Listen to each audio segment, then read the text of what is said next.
Sugar is primarily made from sugar cane or sugar beet through a process of extraction, purification, and crystallization. Here's a general overview of how sugar is made. Harvesting. Sugarcane is typically harvested by cutting the stalks close to the ground, while sugar beets are uprooted from the soil. Harvesting is usually done when the sugar content in the plants is at its highest. Extraction. Once harvested, the sugar cane or sugar beets are transported to sugar mills or processing plants. The first step in processing sugar cane involves crushing the cane to extract the juice. Sugar beets, on the other hand, are sliced and soaked in hot water to extract the sugar-rich juice. Clarification.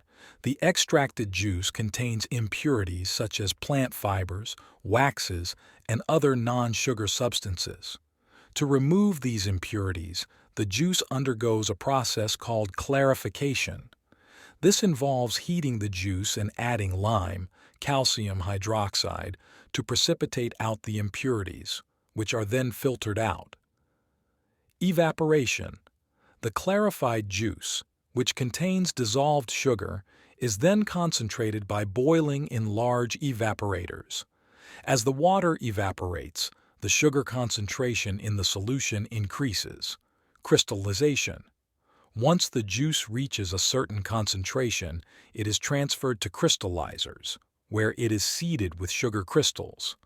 As the solution cools and evaporates further, sugar crystals begin to form and grow.